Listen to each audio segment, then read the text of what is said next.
यही नहीं, केरला के पालक्काड में एक गरीब आदिवासी भाई जंगल से उतर के काम के एवज में शहर में एंट्री करता, किसी मोहल्ले में घूम रहा था काम के लिए, उसका नाम मधु था। लगा देते। गांव के लोगों ने, सामंतवादी विचारधारा के लोगों ने उसे पकड़ लिया और उसको पीट पीट कर उसको मार दिया। ये बात केरला की बता रहा हूं। आपके बगल में झारखंड भी आता है। अगर झारखंड में देखें तो जिला शिमगा है। शिमगा जिला के अंदर आदिवासी बहन के साथ बलात्कार होता है और उसे मौत के मार करके उसे पेड़ पर टांग देते हैं। मध्य प्रदेश आपसे अलग हुआ है। मध्य प्रदेश के अंदर सिवनी के अंदर अभी हाल ही में 2 आदिवासी भाइयों को पकड़ करके गाय हत्या के शक में रात में 12 बजे उन्हें पीट पीट करके मार दिया जाता है। और सरकार मध्य प्रदेश में किसकी? सरकार मध्य प्रदेश में भारतीय जनता पार्टी की, जो कहते हैं आदिवासी गौरव दिवस मनाते हैं और उन्हीं की सरकार में आदिवासी मारे जाते हैं। सिवनी की घटना बता रहा हूं मैं आपको। और यही नहीं, नीमच की घटना बताता हूं। नीमच के अंदर 21 साल के आदिवासी बच्चे को ट्रक में बांध करके खींचा गया और उसके कई किलोमीटर तक उसको खींचा गया, उसकी मौत हो गई। पूरे शरीर की उसकी खाल निकाल दी गई। एक घटना नहीं, 2 घटना नहीं।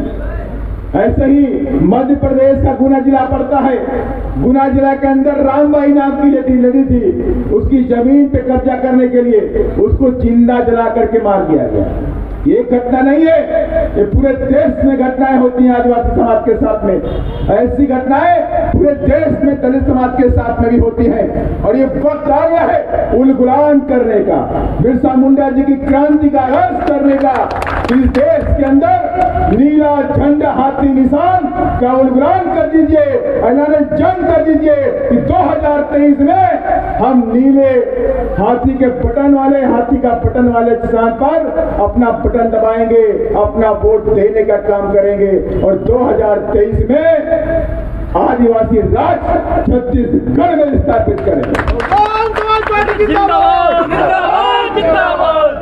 जब 32% के ऊपर आदिवासी यहाँ पर है तो 32% आदिवासी यहाँ मुख्यमंत्री बन सकता है, तो ये कांग्रेस और बीजेपी की सरकार के लोग ये 32% वाले को मुख्यमंत्री क्यों नहीं बनाते?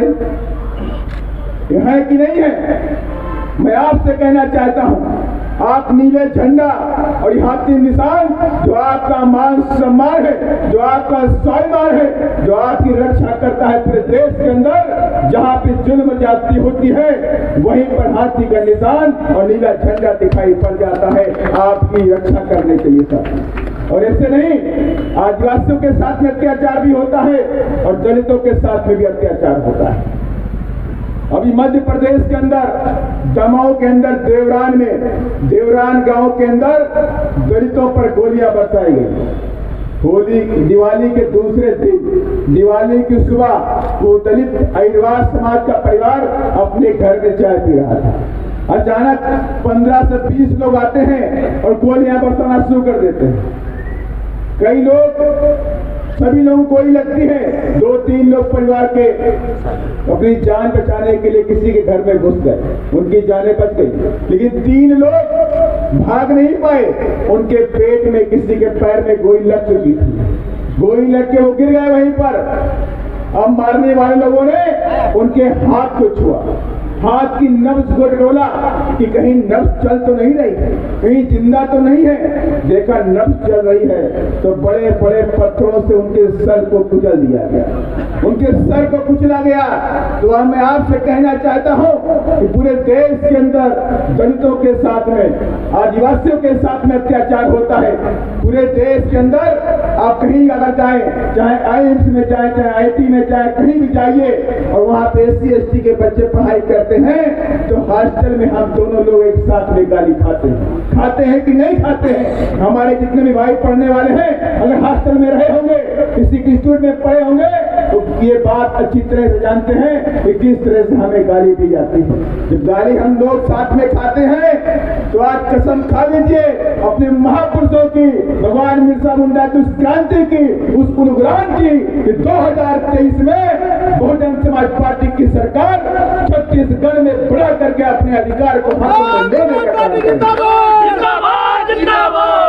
और जिस दिन बहुजन समाज पार्टी की सरकार आएगी उसी दिन प्रदेश के अंदर दलितों के साथ में, आदिवासी भाइयों और बहनों के साथ में किसी की हिम्मत नहीं है कि उनके साथ में अत्याचार करे। किसी के अंदर हिम्मत नहीं होगी कि उनके साथ में अत्याचार हो जाए। किसी के अंदर हिम्मत नहीं होगी कि वो हमारी बहु बेटियों की तरफ आग उठा करके देख ले सके। इसलिए मैं आप सभी लोगों से कहना चाहता हूँ, कांग्रेस की सरकार लंबे समय तक रही, बीजेपी की सरकार भी लंबे समय तक रही, और बीजेपी की सरकार ने भी आपके लिए कोई काम नहीं किया। अभी विधायक जी बता रहे थे कि 34 विधायक थे आदिवासी भाइयों के, 34 में से 29 रह गए, 29 कर दिए गए।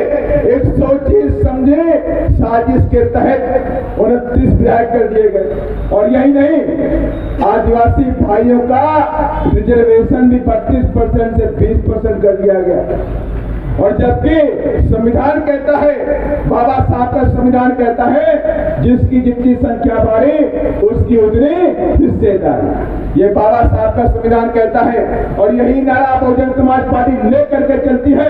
अगर आदिवासी भाइयों का जो भी यहाँ पे जनगणना हो और जनगणना के अनुसार अगर 32% 35% आबादी निकलती है तो 32% क्यों आदिवासी भाइयों को 35% रिजर्वेशन मिलना चाहिए, उनको मिलना चाहिए। इसलिए मैं आप सबसे कहना चाहता हूँ, ये लोग आपको भड़काने का काम करते हैं, ये लोग बातें करते हैं लेकिन आपको अधिकार देने का काम नहीं करते, आपको उलझाने का काम करते हैं। आप सबको बात की याद होगी, हासदेव जंगल के बारे में जानते हैं कि नहीं जानते हैं? हासदेव जंगल जहां पर 10,000 आदिवासी भाई रहते हैं, आदिवासी बहनें रहती हैं, और वहां पर राहुल गांधी जी 2018 के चुनाव से पहले उधर आए हुए थे और उन्होंने वादा किया कि हमारी सरकार बन जाएगी तो हासदेव जंगल को काटा नहीं जाएगा।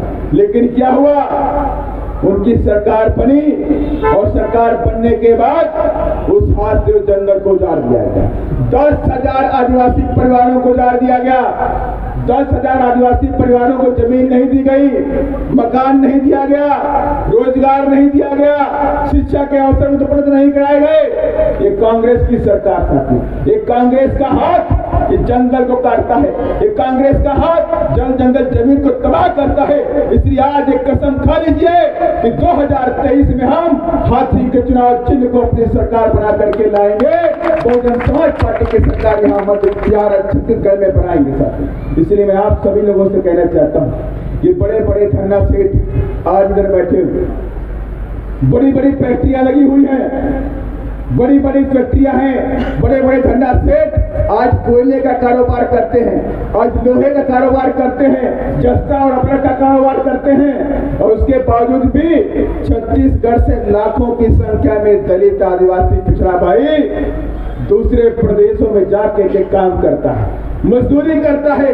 कम से कम एक आंकड़ा हमारे पास जो आया, उस आंकड़े के अनुसार 15 से 20 लाख लोग छत्तीसगढ़ के आदिवासी और दलित भाई और पिछड़े भाई दूसरे प्रदेशों में मजदूरी करते हैं। कोयला यहाँ है, गैस यहाँ है, जस्ता अब्रक लोहा यहाँ है, बड़ी बड़ी फैक्ट्रियां यहाँ हैं। तो यहाँ छत्तीसगढ़ में रोजगार क्यों नहीं है? छत्तीसगढ़ में रोजगार क्यों नहीं है? लेकिन मैं आपको बताना चाहता हूँ कि जिस दिन बहुजन समाज पार्टी की सरकार बनेगी तो इन फैक्ट्रियों में छत्तीसगढ़ के भाई पहले काम करेंगे, बाकी बाद में काम करेंगे। ये ऐसी नीतियां बनाई जाएंगी और वो नीति भी बनाई जाएगी कि अगर यहाँ से कोयला निकलता है, यहाँ से अब्रक निकलता है, यहाँ से लोहा निकलता है, तो उसका 50% पैसा छत्तीसगढ़ के विकास में लगाया जाएगा, 50% पैसा आदिवासियों के गांव देहात में लगाया जाएगा। वहाँ स्कूल बनाए जाएंगे, वहाँ अस्पताल बनाए जाएंगे, वहाँ रोड बनाई जाएंगी। ये सारे के सारे विकास के काम छत्तीसगढ़ में करने का हम लोग काम करेंगे। और सबसे बड़ी बात यह है कि छत्तीसगढ़ में अगर आप सभी लोगों ने पूरी ताकत लगा दी तो हम महात्मा फुले के सपनों को भी यहाँ पर पूरा करके दिखाएंगे। फ्री एजुकेशन फॉर ऑल, जो महात्मा फुले का सपना था कि हम चाहते हैं इस देश के अंदर शिक्षा फ्री होनी चाहिए, उस शिक्षा को हम फ्री कर देंगे साथी। पूरी शिक्षा यहाँ फ्री होगी, सभी जाति धर्म और सभी लोगों के लिए शिक्षा फ्री करने का काम भी हम छत्तीसगढ़ में करके दिखाएंगे। और तो और हम उत्तर प्रदेश की भांति यहाँ काम करेंगे। उत्तर प्रदेश में जिस तरह से माननीय श्री कांशीराम साहब शहरी आवास योजना के तहत 5 लाख 2 कमरे का फ्लैट बना करके मान्या बहन जी ने फ्री में देने का काम किया, ऐसे ही आवास छत्तीसगढ़ में भी बनाने का भी हम काम करेंगे। और तो और सारे सरकारी ठेकों के अंदर, सारे सरकारी ठेकों में 32% रिजर्वेशन हम आदिवासी भाइयों को देने का काम करेंगे। 32% रिजर्वेशन और 16% रिजर्वेशन हम दलित भाइयों को सारी सरकारी ठेकों में देने का काम करेंगे। और ये काम करना चाहती है तो कांग्रेस की सरकार करके दिखाए। अगर बातें करने से नहीं, काम करने से होता है। बाबा साहब डॉक्टर भीमराव अम्बेडकर जी ने हम सबको वोट का अधिकार दिया और कहा किसी वोट के जरिए आप इस देश में दोबारा राजा बन सकते हैं, इस देश के शासक बन सकते हैं। इतिहास गवाह है कि आदिवासी समाज इस धरती का राजा था, चाहे रघुनाथ शाह हो। आप सबको पता है मंडला में जब आदिवासी राज था तो सोने के सिक्के चलने का काम करते थे, है कि नहीं? आप मानते हैं कि नहीं मानते हैं? जब आदिवासी राज था तो यही आदिवासी भाई बहन इनके जेबों में सोने के सिक्कों से खरीदारी करते थे। पैसे जो होते थे वो सोने के सिक्के होते थे। लेकिन इन लोगों ने क्या किया? इन लोगों ने आज आदिवासी भाइयों को इस गरीबी में ढकेल दिया है, इस गरीबी में ढकेल दिया है। झारखंड की बात आपको याद होगी, 2012 की एक 11 साल की बच्ची 8 दिनों से भूखी थी, आदिवासी समाज की बेटी थी, भात कह करके उसकी मौत हो गई। 8 दिनों से उसको एक अन्न का दाना भी नहीं मिला। और वहीं इस देश के प्रधानमंत्री 60 लाख रुपए की साड़ी अमेरिका के राष्ट्रपति के बेटी को भी देते हैं। उनकी बेटी के लिए 7 लाख की साड़ी, आदिवासी बेटी के लिए 1 रुपए का चावल भी नहीं। तो इसलिए आज ये कसम खा लीजिए कि वोट हमारा, राष्ट्र हमारा नहीं चलेगा, नहीं चलेगा। अभी आवाज नहीं आई, वो बस्तर की आवाज नहीं आई है। जो बस्तर पूरे देश से फेमस है वो आवाज अभी निकल के नहीं आई है। वोट हमारा, राष्ट्र हमारा नहीं चलेगा, नहीं चलेगा। मेरी भी आदिवासी बहनें नहीं बोल रही, इधर से नहीं बोल रही, इधर से आवाज नहीं आएगी। वोट हमारा, राष्ट्र हमारा नहीं चलेगा, नहीं चलेगा। वोट हमारा, राष्ट्र हमारा नहीं चलेगा, नहीं चलेगा। इसलिए मैं आप सबसे कहना चाहता हूँ, जो लोग तुम्हारे कपड़ों से नफरत करते हैं, जो लोग तुम्हारे अच्छे घरों से नफरत करते हैं, जो लोग तुम्हारे बच्चों से नफरत करते हैं, जो लोग तुम्हारे बच्चों की पढ़ाई से नफरत करते हैं, जो लोग तुम्हारी नौकरियों से नफरत करते हैं, जो लोग तुम्हारा छुआ पानी नहीं पीते हैं, जो लोग तुम्हारी मूंछों से नफरत करते हैं, जो लोग तुम्हारे अच्छे कपड़ों से नफरत करते हैं, जो लोग तुम्हारी कुर्सियों में बैठे होने पर नफरत करते हैं, क्या वो लोग तुम्हारा वोट लेकर के तुम्हारे बच्चों के लिए हक अधिकार पार्लियामेंट में या विधानसभा में बनाने का काम करेंगे? नहीं करेंगे ना। तो इसलिए बोलिए, अब वोट हमारा, राष्ट्र हमारा नहीं चलेगा, नहीं चलेगा। वोट हमारा, राष्ट्र हमारा नहीं चलेगा, नहीं चलेगा। वोट हमारा, राज हमारा चलेगा इस देश के अंदर और इस प्रदेश के अंदर। इसलिए सभी आए हुए तमाम मेरी माताएं बहनें जो काफी देर से इधर बैठी हुई हैं, इनको दूर दराज जाना है, किसी को 200 किलोमीटर जाना है, किसी को 100 किलोमीटर जाना है। आप सभी लोगों ने आज इधर आकर के इस आदिवासी मेला का आयोजन सफल किया है। इसके लिए मैं आप सभी लोगों का तहे दिल से शुक्रगुजार करता हूं और साथ ही मैं आप सभी लोगों से कामना भी करता हूं, मैं पूरी आशा और विश्वास भी रखता हूं कि आज ये नीला झंडा और नीला चुनाव चिन्ह, ये हाथी का निशान और हमारी आदरणीय नेता बहन कुमारी मायावती जी इस देश के अंदर आदिवासियों के लिए, दलितों के लिए, पिछड़ों के लिए संघर्ष करते नजर आती। अगर कहीं पे आदिवासी के साथ में अत्याचार होता है, कहीं भी दलित के साथ में अत्याचार होता है, कहीं भी ओबीसी भाई के साथ अत्याचार होता है, तो सबसे पहले आवाज अगर आती है तो आदरणीय बहन कुमारी मायावती जी की आती है। किसी नेता की आवाज नहीं आती है। और इसलिए हमने कई सारे निर्णय हमारे बहन ने लेने का काम किया। जब इस देश में राष्ट्रपति का चुनाव था और राष्ट्रपति के चुनाव में जब इस देश में आदिवासी की बेटी एक राष्ट्रपति बनने जा रही थी, तो माननीय बहन जी ने कहा कि हमारी पार्टी दलितों और आदिवासियों के लिए काम करती है, पिछड़ों के लिए काम करती है। आदिवासी भाई भी हमारे इस मूवमेंट और मिशन का अहम हिस्सा है। तो इसलिए हम राजनीतिक सोच और दलगत भावना से ऊपर उठ करके हम द्रौपदी मुर्मू जी का सपोर्ट करेंगे, आदिवासी बहन को इस देश का राष्ट्रपति बनाएंगे। और हमने द्रौपदी मुर्मू जी का सपोर्ट किया। हमारे सारे विधायकों ने, हमारे सारे सांसदों ने और हमारी पार्टी ने पूरी तरह से द्रौपदी मुर्मू जी का सपोर्ट किया। और द्रौपदी मुर्मू जी ने भी माननीय बहन जी को धन्यवाद दिया और उन्होंने लिखकर दिया कि आदरणीय बहन जी, आप ही इस देश की एकमात्र नेता दलितों की हैं, आदिवासियों की हैं और पिछड़ों की हैं। एकमात्र नेता आप ही हैं दलितों, आदिवासियों और पिछड़ों की, जो इनके लिए काम करती है, जिनके लिए हमेशा सोचती रहती है। इसलिए मैं आप सभी लोगों से कहना चाहता हूँ कि हेमंत पोयाम जी ने बड़ी मेहनत करी, इन्होंने बहुत मेहनत करी है और बहुत ही अच्छा एक सफल आयोजन इधर आज आदिवासी मेला करने का काम किया। और ये आदिवासी मेला का जो क्रम है अभी छत्तीसगढ़ में चलता है। आज इसकी शुरुआत हो चुकी है और ये कारवा अब रुकने वाला नहीं है। अब ये कारवा 2018 में ये नीला झंडा हाथी निशान पूरी ताकत के साथ में छत्तीसगढ़ की विधानसभा में जाने के लिए तैयार है। इसलिए मैं आप सभी लोगों से कहना चाहता हूँ, आज आप घर में जाइएगा तो आप अपने बच्चों से 2023 में ये नीला झंडा हाथी निशान पूरी ताकत के साथ में छत्तीसगढ़ में जाएगा, जाएगा, जाएगा, जाएगा, जाएगा, जाएगा, जाएगा, जाएगा। और मैं चाहता हूँ कि बस्तर के मेरे आदिवासी भाई लोग जितने भी बस्तर से विधायक बनते हैं वो सारे के सारे विधायक हाथी पे बैठ के छत्तीसगढ़ में जाने चाहिए, छत्तीसगढ़ की विधानसभा में जाने चाहिए। और ये भी मैं आपसे वादा करता हूँ, किसी भी धन्ना सेठ को बहुजन समाज पार्टी टिकट देने वाली नहीं है। किसी भी धन्ना सेठ को बहुजन समाज पार्टी टिकट नहीं देगी और ना हमें उनका वोट चाहिए और ना उनका हमें नोट चाहिए। और बहुजन समाज पार्टी कभी भी धन्ना सेठों के नोट से नहीं चलती है। बहुजन समाज पार्टी गरीबों के खून पसीने के 1 रुपए के नोट से चलने का काम करती है। और इसीलिए मुझे कोई गुरज नहीं है कि मैं धन्ना सेठों का नोट न लूंगा, ना उनका मैं वोट लूंगा और ना उनको मैं टिकट दूंगा।